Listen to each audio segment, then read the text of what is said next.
প্ৰতি শৰতৰ প্ৰভাতী ফুলে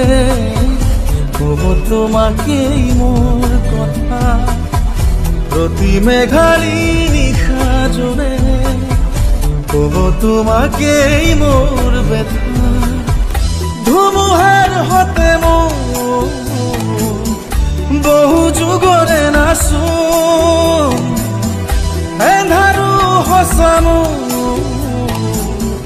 বহু দিনৰে আপোন নিজানো